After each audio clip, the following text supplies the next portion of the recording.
आज की कथा का नाम है एक गलत सोच। बहू सुमी के आने से क्यों परेशान थी सरला। किचन में खड़ा होकर खाना बनाते बनाते सरला की कमर दुखने लगी। पर वे क्या करे, इतने मेहमान जो आ रहे हैं। बहू की पहली दिवाली है। कल तक उसे उपहार लेकर मायके जाना था, पर अचानक बहू की माँ का फोन आ गया कि अमेरिका से उनका छोटा भाई और भाभी आए हुए हैं। वे शादी पर नहीं आ सके थे, इसीलिए वे आप सबसे मिलना चाहते हैं।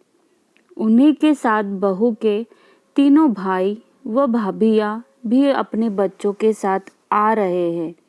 कुकर की सीटी बजते ही सरला ने गैस बंद कर दी और ड्राइंग रूम में आ गई। बहू आराम से बैठकर गिफ्ट पैक कर रही थी। अरे मम्मी देखो ना, मैं अपने भाई भाभीयों के लिए गिफ्ट लाई हूँ। बस पैक कर रही हूँ। आपको दिखाना चाहती थी, पर जल्दी है। वे लोग आने वाले हैं, इसीलिए पैक कर दिए। बहू ने कुछ पैक किए गिफ्ट की तरह इशारा करते हुए कहा।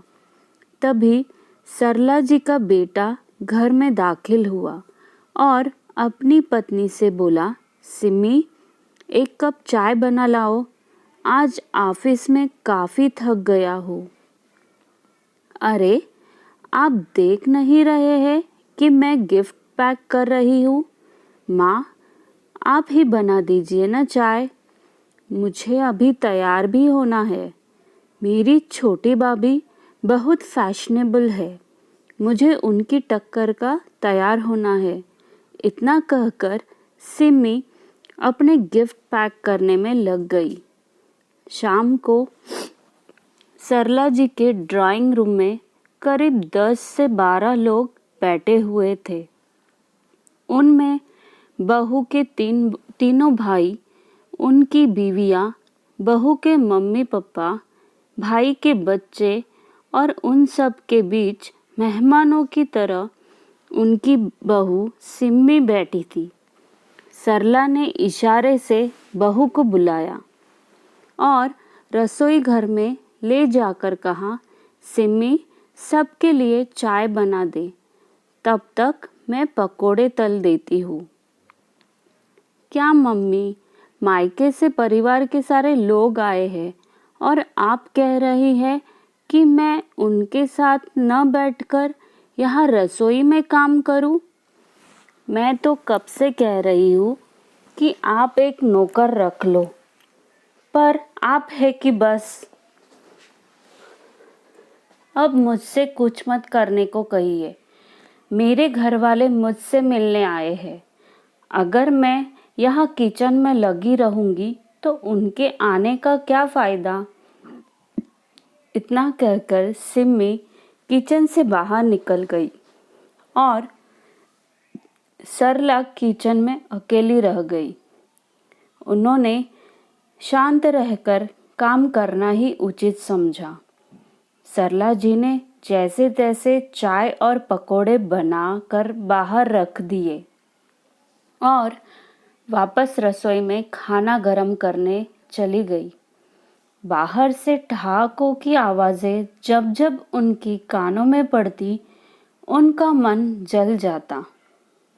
सरला के पति 1-2 बार किचन में आए, सिर्फ यह कहने के लिए कि कुछ रोटियों पर घी मत लगाना। सिमी की भाभी नहीं खाती और खिलाने में जल्दी करो, बच्चों को भूख लगी है।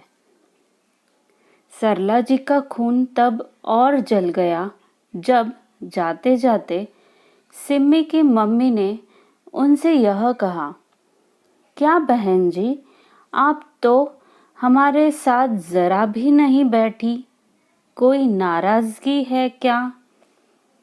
सबके जाने के बाद सिम्मी तो तुरंत सोने चली गई और वे रसोई संभालने में लग गई। अगले दिन सरला जी का मन हुआ कि वे पति और बेटे से बीती शाम की स्थिति पर चर्चा करें, पर दोनों ही जल्दी ऑफिस चले गए। 2 दिन बाद फिर सिमी की एक भाभी घर आ गई और उसको अपने साथ शॉपिंग पर ले गई। शादी के बाद से यह सिलसिला अनवरत चल रहा था। कभी किसी का जन्मदिन, कभी किसी की सालगिरह, कभी कुछ तो कभी कुछ। सिमी के घर वालों का काफ़ी आना जाना था, जिससे वे तंग आ चुकी थी। एक दिन मौका पाकर उन्होंने अपने पति से इस बारे में बात की। सुनो जी, सिमी न तो अपने घर की जिम्मेदारी संभालती है और न ही समीर का ख्याल रखती है। मैं चाहती हूँ कि उसका अपने मायके आना जाना कुछ कम हो। शादी को साल होने जा रहा है और बहू आज भी महीने में 7 दिन अपने मायके में रहती है और बाकी के दिन उसके घर का कोई न कोई यहाँ आ जाता है। सारा दिन फ़ोन पर कभी अपनी मम्मी से, कभी भाभी, तो कभी किसी सहेली से बात करती रहती है। देखो सरला, तुमको ही शौक था कि तुम्हारी बहू भरे पूरे परिवार की हो, दिखने में ऐश्वर्या राय हो। तुमने खुद ही तो सिमी को पसंद किया था। कितनी लड़कियां नापसंद करने के बाद अब तुम घर के मामले में हम मर्दों को न ही डालो तो अच्छा है। सरला जी सोचने लगी कि इनकी बात भी सही है। मैंने कम से कम 25 लड़कियों को देखने के बाद अपने बेटे के लिए सिमी को चुना था। तभी पति की बातों से सरला की तंद्रा टूटी। वे कह रहे थे, सरला तुम कितने दिनों से कहीं बाहर नहीं गई। ऐसा करो, तुम अपनी बहन के घर हो आओ, तुम्हारा मन अच्छा हो जाएगा। अपनी बहन से मिलकर अपना दिल हल्का करने की सोच से ही सरला खुश हो गई। अगले दिन ही वे तैयार होकर अपनी बहन से मिलने चली गई, जो पास में ही रहती थी। पर बहन के घर पर ताला लगा देखकर उनका मन बुझ गया। तभी बहन की एक पड़ोसी ने उन्हें पहचान लिया और बोली, अरे आप सरला जी है ना, विभा जी की बहन। जी हाँ, आपको पता है विभा कहाँ गई है? विभा जी पास के बाजार तक गई है, आप आइए ना। नहीं, मैं यहीं बैठकर इंतज़ार कर लेती हूँ, सरला ने संकोच से कहा। अरे नहीं सरला जी, आप अंदर आकर इंतज़ार कर लीजिए, वे आती ही होंगी। उनके बहुत आग्रह पर सरला जी उनके घर चली गई। आपकी तस्वीर मैंने विभा जी के घर पर देखी थी, आइए ना, शिखा ज़रा पानी ले आना, उन्होंने आवाज़ लगाई। अंदर से एक बहुत ही प्यारी सी लड़की बाहर आई। बेटा देखो, यह सरला जी है, विभा जी की बहन। इतना सुनते ही उस लड़की ने उनके पैर छू लिए। सरला ने उसे मन से आशीर्वाद दिया तो विभा की पड़ोसिन बोली, यह मेरी बहू है सरला जी, बहुत प्यारी बच्ची है। मम्मी जी मैं चाय रखती हूँ। इतना कहकर वह अंदर चली गई। सरला ने एक चीज नज़र घुमाई। इतने सलीके से हर चीज़ रखी हुई थी कि देखकर उनका मन खुश हो गया। कितनी संस्कारी बहू है इनकी, और एक सिमी है। बहन जी, विभा दीदी आपकी बहुत तारीफ करती है। मेरा ध्यान विभा की पड़ोसन पर चला गया। इतने में उनकी बहू चाय बिस्किट के साथ पकोड़े भी बनाकर ले आई और बोली, लीजिए आंटी जी। हाँ बेटा, तभी फोन की घंटी बज गई। पड़ोसियन की बहू ने फोन उठाया और बात करने के बाद अपनी सास से बोली, मम्मी पूनम दीदी का था, शाम को हम सबको खाने पर बुलाया है, पर मैंने कह दिया कि आप सब यहाँ बहुत दिनों से नहीं आए हैं। आप और जीजाजी आज शाम खाने पर आ जाओ।